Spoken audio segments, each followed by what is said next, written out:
Good afternoon and good morning to those of you that have joined us from overseas. Um, as always, we're just going to leave it a few seconds just to let everyone join, get their cup of tea, get their coffee if it's the morning.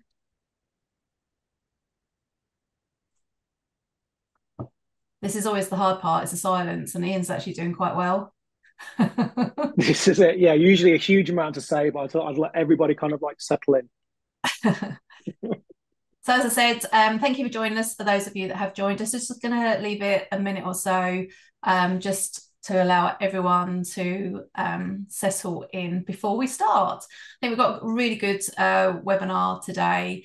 I know from the GPA side, a lot of our members ask about US payroll, so I'm looking forward to it. So I couldn't keep quiet.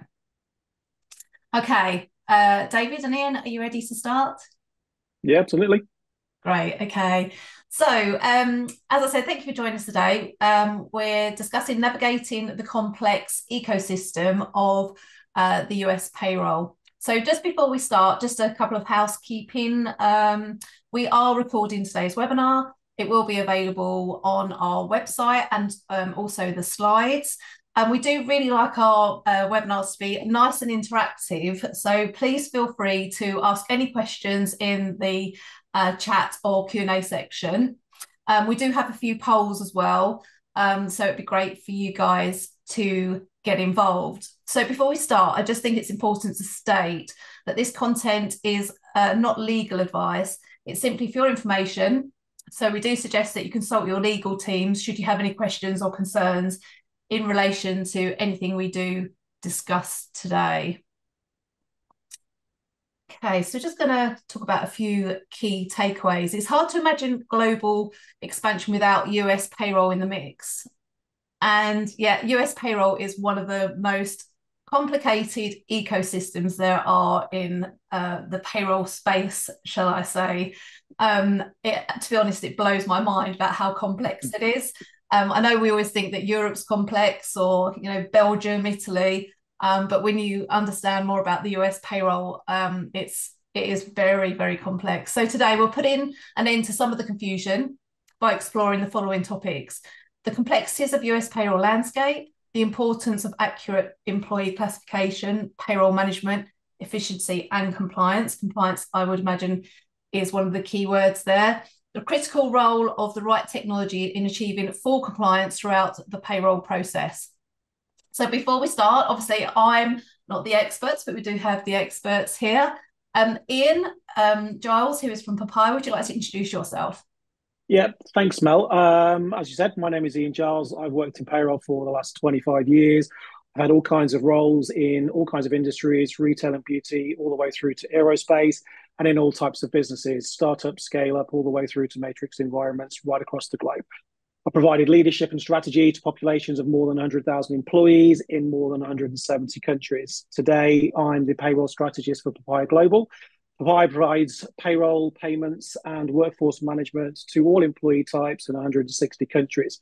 I work across the business, managing and building external relationships, supporting clients and solutions, and acting as an advisor. And when I'm not doing that, I'm also a mentor for the GPA. And a member. And a member, yes. And Both. David, thank you for joining us. Would you like to introduce yourself? Absolutely. Thanks, Mel. My name is Dave Burko, as you can read in front of you. I am a Senior Vice President of Strategic Partnerships here at Venture Employer Solutions. We are the nation's largest PEO. PEO simply means Bundled HR Solution. We are servicing today about 30,000 clients directly, representing approximately 1.1 million American workers. I'm also servicing another 70,000 clients indirectly, which represents about 8.8 million American workers as well as their families. And we really specialize in keeping companies compliant with state, federal, and local regulations. So this webinar, of course, is very appropriate. There's some big numbers there, David. Okay, so it seems only right to start with the big question. So, Ian, What makes the US payroll landscape so complicated? As you said before, absolutely blows my mind as well. It's like having 50 plus countries all in one big country. So I'd imagine that each member of the audience has got their own thoughts, and a lot of them may be the same as the next person. There are a lot of answers, but just to give you something to think about is a fun or not so fun fact, depending on your point of view, I'd like to share. The US government has 13, yes, 13 words for tax, with each of them having its own sub-meaning, and just the tip of the iceberg, because as some of you will already know, when you're dealing with the tax US system, you're navigating several layers at the same time, being federal, state, and local. For companies operating in the US, that can present a number of unique challenges, i.e. overtime and wage laws, benefit programs, and record keeping. Each state and sometimes each locality will have different laws and requirements regarding these points. To make things even more complicated, tax laws have been subject to some pretty frequent changes over the last few years or so. Now, imagine for a moment that these updates just aren't taking place at a federal level, but state and local as well. It adds up to a whole heap of change. Adopting a payroll solution allows you to stay up to date with these changes in real time. It's absolutely paramount now for avoiding any kind of non-compliance issues that you might have. Could you just move on the slide, because you're just on the agenda slide, Ian? Oh, can't believe I've just done that. There we go. It's all right. So, David, after you've just wowed me with your huge figures of how many people you look after in the States, you must see and hear a lot of what clients feel. Yep, absolutely. And, I think the biggest thing about coming to the United States is, even though you're looking at one country, the real way to think about it is to think about expanding into the United States as making the decision to expand into 50 countries with their own rules, their own regulations. And then it's furthered by what goes on in the specific city.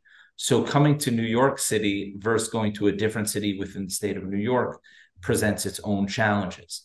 The key, obviously, is going to be which vendors you decide to use and who's going to keep you compliant, or for that matter, who within your organization is going to deal with this. And that is the biggest challenge we hear from clients, saying, we made the decision to come to the US and now we're lost due to the sheer volume of regulations across the 50 states, across the hundreds of cities, across the hundreds of towns. So that's going to be the biggest challenge, both from a tax and compliance standpoint. Yeah, it's pretty amazing, isn't it, really? It's almost like the States is like Europe, isn't it? 100%. Yeah. Okay, so I think we're on to our first poll question. So Zoom loves to change things about. So I they love to change where I find the polls, but I've got it today, hopefully. So our first poll is, what do you believe is the most challenging aspect of managing US payroll processes? So Ian, what do you reckon is going to be the top one on this one? I think we're going to have a fairly even split, with the exception of the Employee Benefits Administration. I'm going to go 30, 40, 30. I think all of the above is going to feature quite highly. David? I go all of the above. This is all a nightmare that people don't want to deal with. And those that have mastered this, bless you, because only 4% of all Americans, again, only 4% of all Americans know the features of their own healthcare plans and their own taxes on their pay stubs. So I go all of the above. Oh my God. And 4%, that is a crazy figure. That really That's your number. Yeah, we've had quite a few expletive words, I suppose, maybe. Nightmare, crazy. What else are we going to come up with in the hour?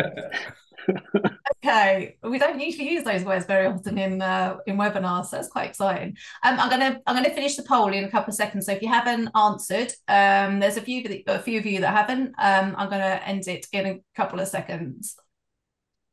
Okay, so can you see the results there? So you got all of the above, 54%. The next one, complex tax regulation. So basically, it's just proving that everything Everything's to do with US payroll is complicated. Okay, I've got to stop sharing. Great job, everyone. You've just proved David and Ian correct. So we're on to employees classification. Categorizing workers incorrectly can have a significant financial and reputation consequences for businesses. It's something that hits the news regularly. And we've seen this a lot, haven't we, over the last 6 months? So massively. Yeah. Ian, what's your thoughts on this?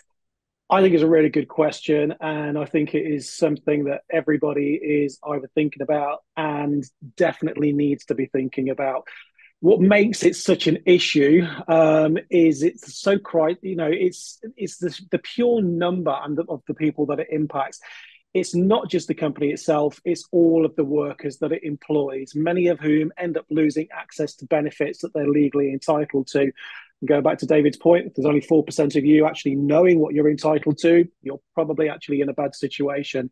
So in 2022, Uber was required to pay $8.4 million due to, a fine due to misclassification of drivers in California alone, because they determined them to be independent contractors. This year, Nike faces a staggering $530 million penalty for misclassifying numerous temporary office workers as contractors. These aren't the only two cases, as Mel says. We're seeing them in the news all of the time. There was only one of them just yesterday, but that kind of like gets us into the whole tips before you've received your meal and all of that kind of stuff, and you'll get an idea of who we might be talking about. So, yeah, not just those two cases. Why does it happen? I think in most cases, misclassification is the product of money and responsibility. Some businesses are knowingly breaking the law, and some are taking a risk-based approach, hoping that they'll never get caught. Classifying people incorrectly as contingent workers rather than employees simply makes things easier for them, despite the violation in the law that's taking place. There are those businesses that lack knowledge. They can be genuine but naive people and businesses who aren't sufficiently informed about the details and aren't asking the right questions. They also might not be using the right tools which are available to them, and they're not working with the right people and the right partners. I was actually talking. It's a whole hodgepodge of problems. Yeah, I was actually talking to somebody about this yesterday, and it was almost like an encouragement to break the mold, to be different. So like David smiles at that one. So maybe trying to break the mold and be different isn't necessarily the right thing to do. So David, what can businesses do about this? Well, the truth is, and we saw the results from the polls, right? People are really confused about the taxes and the regulation in the US. And what is the easiest way to not have to deal with that? By making these people not employees. So it's a very intelligent thing to say, this is a nightmare, this is hard, this is complex. Let me not deal with it at all and simply make them a contractor or an independent or not a true W-2 employee. But the problem with this is that it's completely illegal. You cannot, or you do not have the choice. You can't make a decision of, am I going to employ this person as a W-2 worker, or am I going to employ them as a true W-2 employee?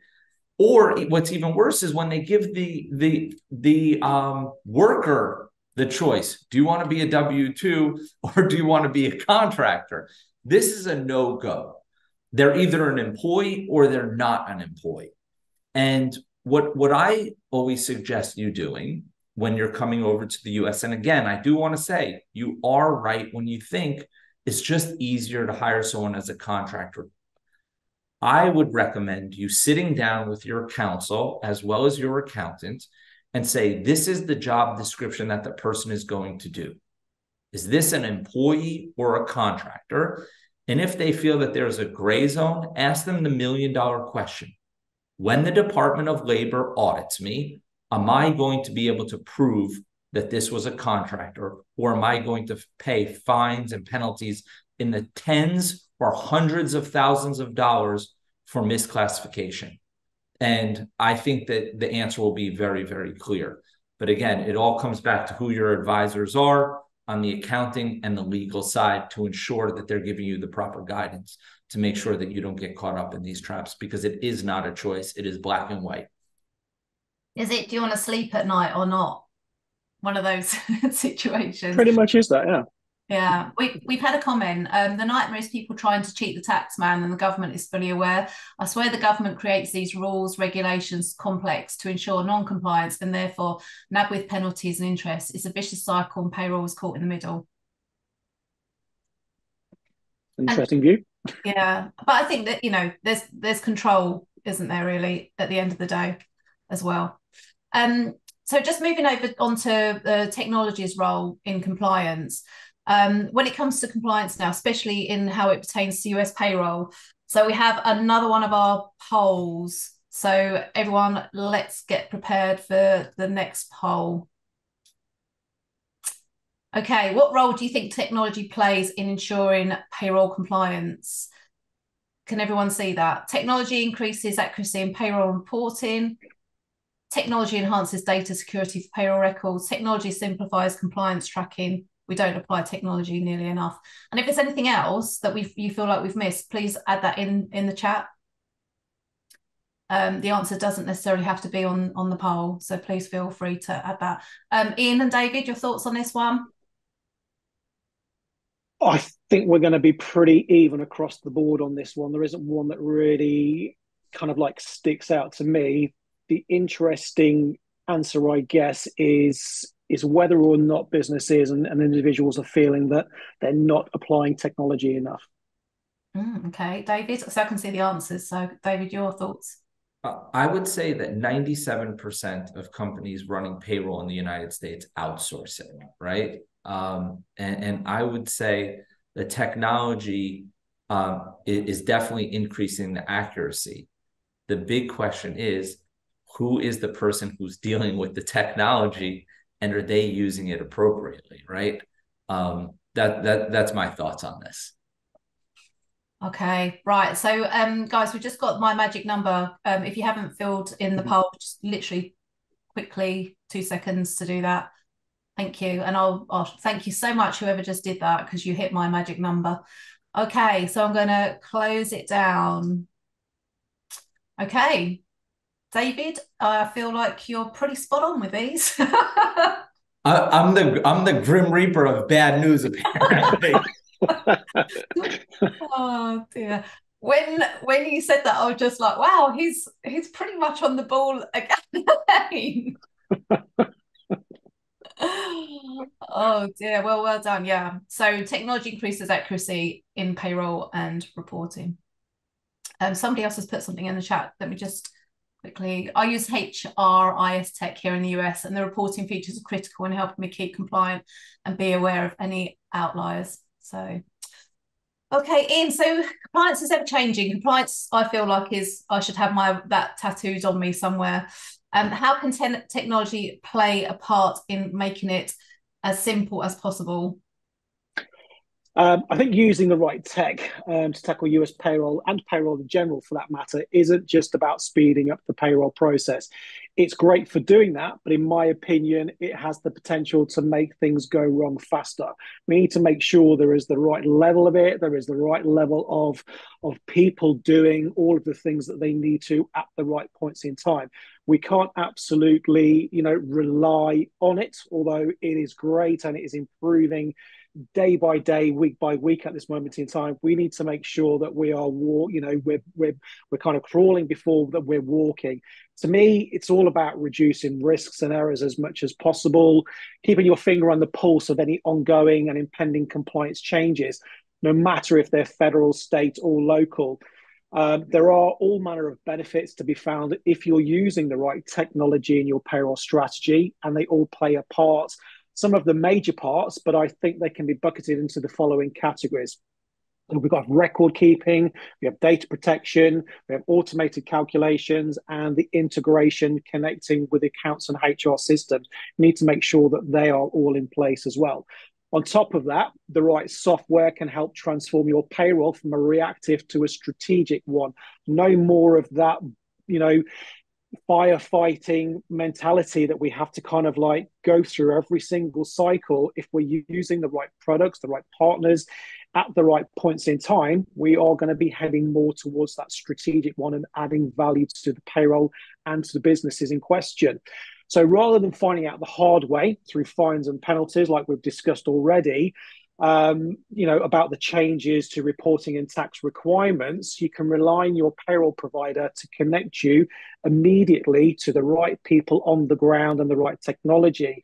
They'll be able to work with you and inform you of any changes in real time, or better still, before they take place, so that you're not actually going to face these fines and these penalties. And David, do you have anything to add to this at all? I think that Ian said the $1 million answer, and once he said it, I was thinking to myself, wow, everybody here could just go home right now. And that is, it's about finding the right technology as well as the right partners to support you. At the end of the day, it doesn't matter how amazing the technology is if you don't have the right partners in place and you don't know how to use the technology. I'll give you a wild story. I would argue that there is some technology out there that is incredible. I have a new client that just came to me, 200 employees. They've been up and running in the United States for almost 2 years. And they were a little bit hesitant to switch over to me because they loved their technology so much. When they came over, we discovered that they were never actually registered in many of the states in which they had been paying people for 2 years. And apparently, this needed to be done outside of the technology. And because the CPA firm that they were working with didn't catch it, the group is now facing a fine and penalty of about $800,000. So, and again, the technology is gorgeous. The UX is gorgeous. Everything about it is great. But if you don't know what you're supposed to be doing, and if you're not working with the correct partners, doesn't matter how great the technology is. So I think, Ian, that was the #1 comment said, and will be said this entire presentation. It's all about who your partners are. Absolutely. And we've got somebody agreeing with you in the chat. And we also hear that a lot, David, within and Ian, unfortunately, from the membership. They've got this fantastic bit of kit, but they don't know how to use it, or they don't use it correctly, or there's all these functions that they can't use, and they don't feel they're getting anywhere with like the customer service side. So it's almost like a great expense, but wasted, because it's not doing what they need them to do. 100%. It is. I've seen it in previous organizations. You buy the biggest, shiniest tool on the planet or in the US, and a fraction of the functionality is being used, because you want to be seen on occasions to actually be using that product and have that logo, and to be able to tell everybody within your network that you are using what is deemed to be, the biggest, shiniest tool, like I say. But it doesn't work. And if you aren't working with the right partners, you don't have the right discovery conversations at the point in time of looking for that product, you are going to end up with something that isn't fit for purpose, let alone fit for the future. Yeah. Agreed. I feel like it's one of those topics you could have a really good rant about for at least 10, 15 minutes with horror stories. Or an hour or two. Just 10 or 15 minutes. Or it's like another horror story coming out. So just moving on to the next slide, I think we'll all agree that US has notoriously complex taxation and reporting system. Why is that? David, over to you. So the main reason why that is because you have terminology that most Americans don't know, right? So, and then there's different levels, right? So you have your federal, you have your state, and then you have your local taxes. And then on top of that, you have different terms that people don't really know. So every American knows the term Social Security and Medicare taxes, but they don't necessarily know the term FICA, FUTA. But FICA is Social Security and Medicare, but they do not even know the terminology. The reason for the complexity is simply because people do not understand it, right? So, and that's the majority of the population. So when you have companies expanding into the United States and they're attempting to master this, and many times they've studied it and they know it better than their American employees, and then they sit down on the first interview and they say, well, let me tell you about your net pay. Well, let me tell you, no American knows what their net pay is because their pay is always changing from cycle to cycle. They do not know about their own taxes. And then they start questioning the hiring managers from overseas. And then the hiring manager starts doubting themselves, even though they know it better than their American employees. So there's so much uncertainty. There's so much confusion. And that's really what it is. It's because it's not simple. But again, shout out to the people from overseas that are hiring in the United States who have poured over the tax structure in the US for hours and hours and hours and have mastered our benefits, because you are talking to an uneducated audience in many cases that don't know it, and they just need you to teach it to them, unfortunately, and they are not the subject matter experts. So is it almost like what's needed is a training session when people start their jobs to understand payroll? Listen, it's such a scary thing now. Many people are instructed from the top of the organizations, from your chief compliance officers, when your employees ask you about their taxes, do not answer those questions. Refer them to their personal CPA, because they do not want you getting tripped up and answering questions that may be wrong, or the employee misinterprets it and says that you told them the wrong answer because the employee simply didn't know from the beginning.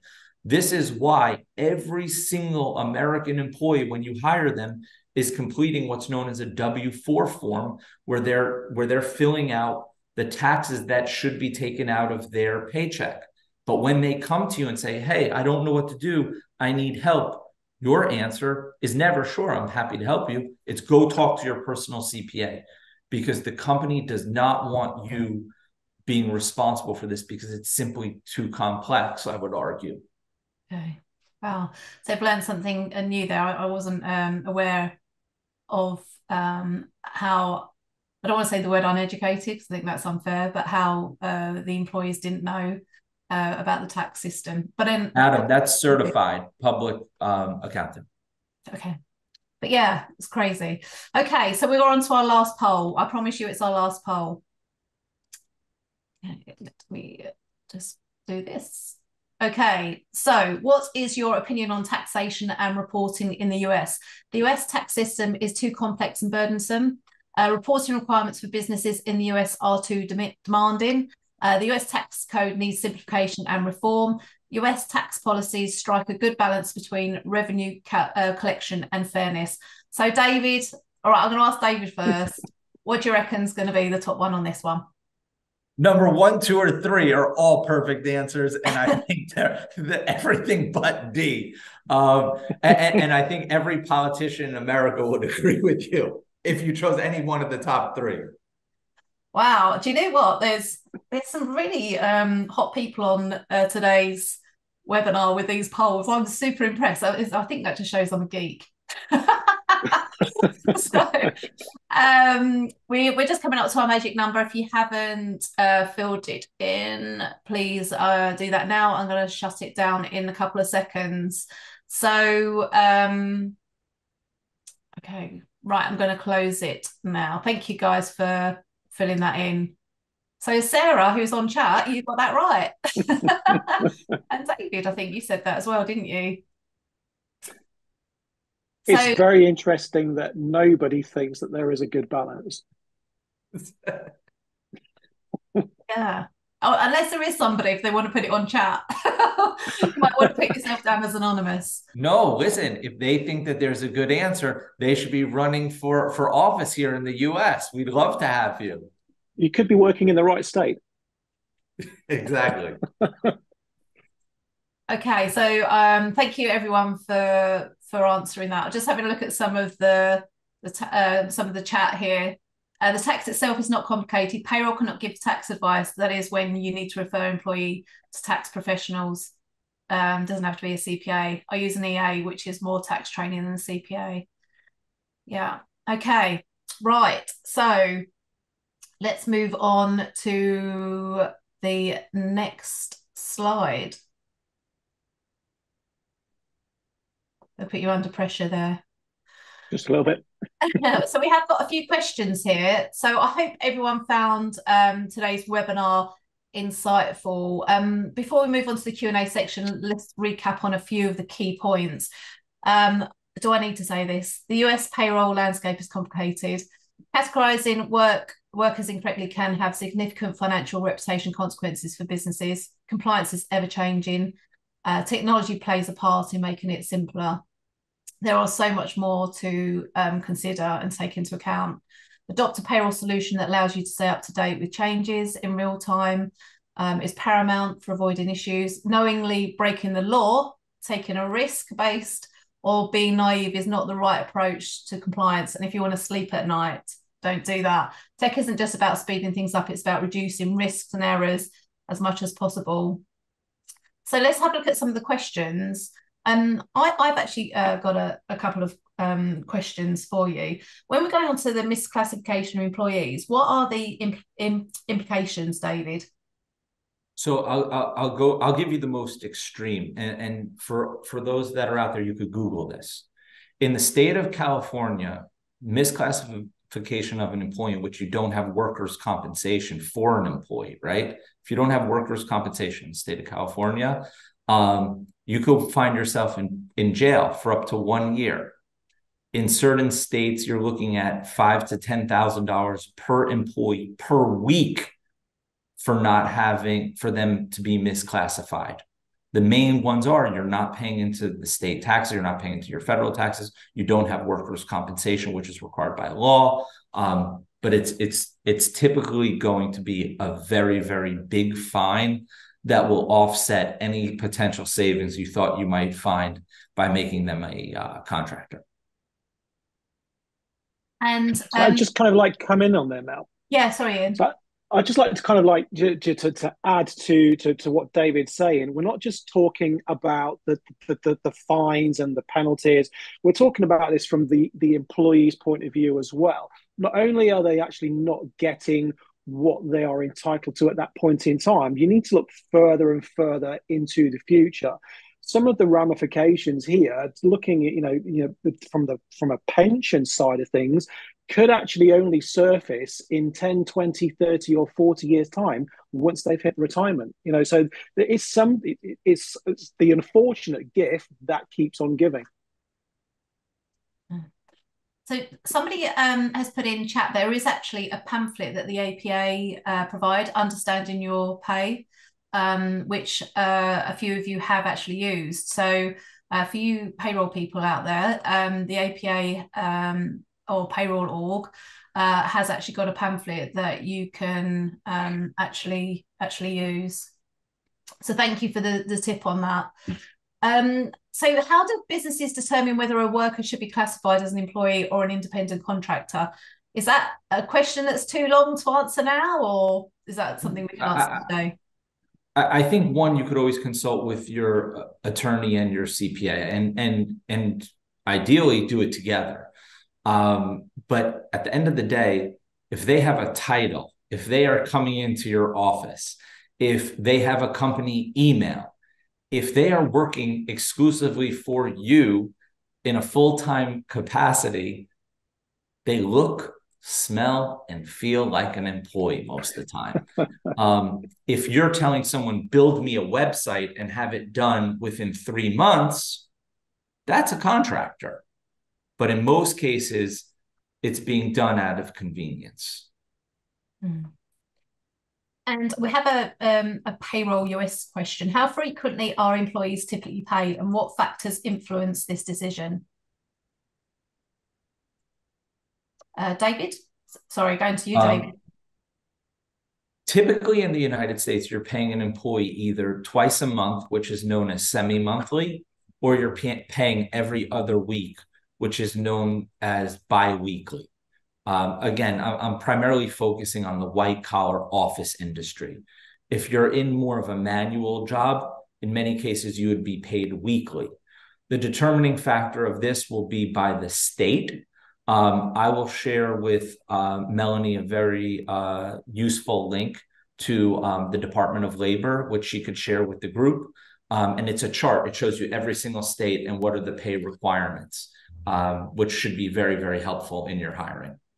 Thank you. Yeah, we could share that. And also I'll share the link post webinar of the link that Tara's put in for the pamphlet that we're discussing. So compliance, no matter where you are in the world, it's really important.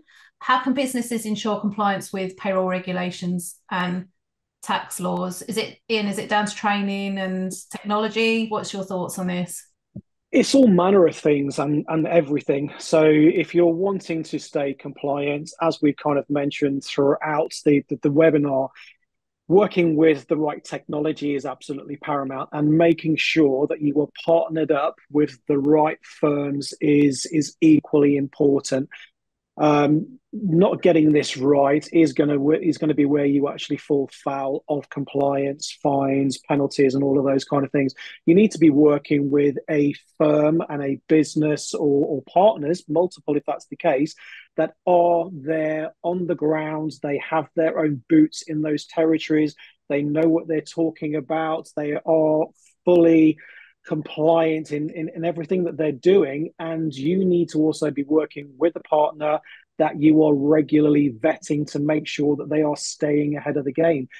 We're talking about work, we use the word, but we are talking about working with partners rather than vendors. And for me, there's a big distinction between the two. A seller or a vendor will actually kind of will provide you a service or the service that you have agreed to. A partner will go that extra mile and will be there when you need them. That is the important part of things for me. Anything to add on to that, David? The only thing I will add on to this is when you're looking to employ in the United States, about 95% of companies that are entering the United States are going to wind up using an EOR model or a PEO model. Both of these models shift all legal responsibility onto that partner. So you're not going it alone. So if you are employing through a PEO like Venture or an EOR like Papaya, you don't have a problem. There is no issue because when things go wrong, your partner is going to get the fine, penalty, and audit. Things typically will go wrong when you're hiring or employing outside of those models, or with contractors that, again, are outside of those models. But when you use those vendors, and that's why so many VC firms and accountants and lawyers encourage you to use these types of firms, because it's a complete transfer of risk from you to them. So it should be off your plate.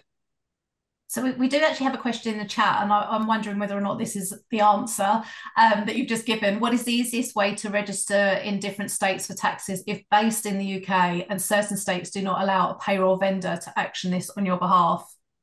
So a payroll vendor, yes, correct, will not. But a PEO, EOR, obviously, a PEO will absolutely handle all of these registrations on your behalf. Actually, I want to clarify my answer. Most PEOs will register on your behalf. There are some that are out there that in the fine print, they tell you you're on your own, and this is when companies get in trouble. But the core major PEOs that are out there will all register on your behalf, and you could simply wash your hands of that responsibility. Regarding emphasis on the right partner, would you propose that a company engage a supplier with their problem statements or specify a scope of work for the supplier to tailor their needs from your standpoint when supporting clients? What approach works best to eliminate needless bells and whistles? who with I'll start. So for me, it's all about due diligence and the discovery phase of any implementation or project that you're actually kind of carrying out. If you don't ask the right questions, you are going to end up with the wrong product, the wrong solution, and the wrong partner. So I would say you need to go out to the market. You need to look at what there is out there, not just the first recommendation that you might have from somebody else, because they might be working a completely different industry, a different environment, and have different needs. Make sure that you are looking at, like I say, the entire market. Go out with an RFI, RFP, ask all of the questions that you need to, and actually get them to come back to you with the answers. If they are vague in any way, shape, or form, ask the question again, ask it in a different manner, or kind of like go about it in a slightly different way. But I can't state enough that having these conversations at the right point in time before you sign on the line is absolutely the right thing to be doing. And the only thing I would add to that is when you are meeting with these partners, regardless of what it is, if they are not talking to you about compliance, if this does not come up in the conversation, but you are sitting through an hour tech demo where the whole focus is the UX, but no mention of compliance and keeping you compliant and partnering with your other partners, your CPA, your lawyer, whoever it may be, I would run for the hills. The most important thing is compliance. And there's big name vendors out there that are big names because they get compliance right. I would not reinvent the wheel when it comes to my company's compliance when expanding into the United States. And one thing that we've found within the membership and actually within our community is that people ask each other if they have experiences of vendors. So it's not necessarily the ones they have used for reference sites. It's actually real references of what's good, what's bad, how did you find them? And I think that's really important. So never underestimate your network and who you're linked in with. 100%. Absolutely. We see it all the time. I mean, there are businesses where you will get references, but if you really going back to the whole due diligence thing, there is a massive network of payrollers out there who are more than happy to share their experiences, their knowledge, their wisdom. It is just about asking the right people the right questions. And David, are there any recent changes in law that businesses should be aware of? So I'll give you a cool statistic. Companies that get a national handbook that covers all 50 states, these handbooks, if you're having them automatically updated anytime that there's a change in regulation, are being updated about once every 2 weeks. Okay, that's just compliance regulations. But when it comes to taxes specifically, almost every single state is changing around the tax rates on an annual basis. For instance, what is your state unemployment wage cap? Or the Social Security cap just changed as well. So 100% on a tax basis, these are changing annually. Sometimes in the middle of the year, you usually find out a little bit up front. And then when it comes to compliance and things like that, that's an ever evolving answer. But again, if you are partnering for employment with the right PEO and EOR, none of this is your problem. It's 100% on the vendor. And then if you're working with the right partners, they will keep you out of trouble. So that's the big theme of today. Yeah, we know that payroll people are control freaks. I hope that's okay to say that. Especially when we see the training, you may have a vendor or a provider, but sometimes you want to know what you're signing off on, or just have an understanding. So just a shameless plug, we have got our first US overview of training in February. So somebody's asked if there's going to be another webinar, but we do have an overview in February. So have a look out for that on the webinar on our website. So David, just one more question. With regards to the tax laws, but are there any emerging trends or anything that you need to look out for in the States? I think the big one is that the taxes never go down. And That's not certainly just in the US. exactly. The wage bases keep going up. But what you can do as you're hiring, I know Venture provides this. I'm not sure what other vendors out there do. As you're hiring and expanding into the US, most of these vendors could provide you with a good tax calculator that will show you the burn rate above salary. So you know going in ahead of time what your budgeting could look like. And I think that that's a really, really valuable thing, because when you hire someone for 100, you're not just paying out 100. It's knowing what's on top of that. And these calculators are really, really useful. Many payroll companies have them. It's just a matter of how flexible they are. But I think that those are the ones that really keep you guys on budget. Yeah, and I have to say, Aaron, who's put in the chat, I know you guys just need to know what you're signing off at the end of the day. So I was only sort of playing. Everyone's a control freak, I think, at some point. But that's what makes you good at your job, doesn't it? Making sure that everything's done correctly. So we're coming towards we've got a few people asking where we can find the handbooks and also where we can find some calculators. Is that something that we could have a look at after the webinar, and we can share those? Because I think we've got Absolutely. On the calculators, and then on the handbook piece, the real, I would say, legitimate PEO should be providing those customizable to their clients. So again, that shouldn't be an expense you pick up. If you're going to pick that up, it's going to be about $4,000 on the first time around, and then each update they charge you for it. But again, if you're with a PEO, it's inclusive. Is there anything, before we go, there seems to be a few tips that you're giving people of what to expect when you're engaging with a PEO in the States. Is there anything else that you do see that you think, actually, I don't think a PEO should be charging for that? Is there anything else that you think is a warning sign? Compliance, not to charge for the book. Compliance is number one, but I think that you need, for me, if I was expanding into the United States, which I would not, I would expand to someplace much better than the United States. But if I was expanding into the United States, I would keep everybody on one call. I have my accountant on, I have my lawyer on, and then I have the PEO on. And I ask my questions, but I also tell my team, I want you guys to feel comfortable to ask questions too. Tell me what I'm missing. Again, I'm saying this specifically, the big PEOs that are out there do a great job, and they are big because they've done a great job. While their technology might not be as beautiful as a small PEO that's servicing 10 people, they will keep you compliant with state and federal regulation. Also, from the EOR side, there's 1 million EORs starting up, but there's a reason why people are turning to Papayaglobal, and I would argue that's because of compliance.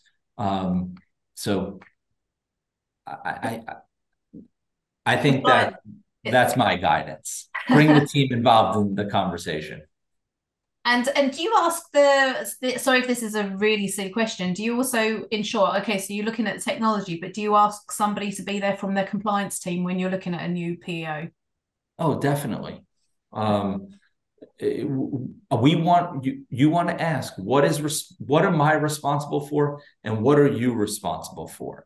Because for the payroll folks over in Europe or wherever they're from, they're good at math. Once you give them the tax rates, they're going to be able to double check their vendor, make sure that's correct. The big pieces are going to come down to the compliance. One of the questions in the chat, and this I think is awesome, there have been lawsuits when the PEO does not pay tax owed to the employees. Whoever asked this question, should be starred and underlined. This goes back to legitimate vendors. This is why you work with the really, really big companies that are processing for everybody. But Kimberly, hats off to you. It's a great call out. And to ensure that they have the correct insurance as well. Check their insurance. Definitely. So we're coming to, I feel like we're coming to a natural end. Is there anything, Ian, that you would like to add? Yeah, there's one point that I'd like to add that I don't think we've really kind of like covered off during the entire webinar. We've covered off quite a lot, but just going back to the very, very beginning, we were talking about Uber, we were talking about Nike and the fines that they're having to pay into the $530 million. The one thing that we've actually not discussed is, whilst we're talking about the responsibilities, is where that reputational burden actually appears. You're not as we're talking through Uber and Nike, we're not talking about who provides their payroll, how they provide their payroll. We are using their names. They are the people that are in the newspapers, that are in the media. So making sure that you are working with the right the right provider and the right PO EOR is there to help protect your brand as well. And David, anything to add before we finish today? No, I guess my final thought is for the folks that are joining from overseas, you really are the subject matter expert. And I find that many times you begin the conversations with your US employees with a lot of confidence, and then over time you start to question yourself. I think the big takeaway for me would be that you really do know it. You studied it, and many times the American employee might not know as much as you, even though they've been here their entire life. So you have a really hard job. I don't think many of your bosses probably know how hard it is. But my hat goes off to you guys for being brave enough to expand into the United States and to really conquer the hardest market there is to employ. Mm. Well, thank you to everyone as well on chat who has shared the up-to-date pamphlets. It's really great to see the community working together during these webinars and actively getting involved. So really do appreciate that. As I said at the beginning, the webinar is being recorded. We'll also have the slides available, but I will put an email together with just all the different links and we'll get that sent over to you before the end of the week. So thank you, David. Thank you, Ian. Really great to see you both. And thank you to everyone. And we look forward to seeing you at the next webinar. Thank you. Thanks. Bye, guys.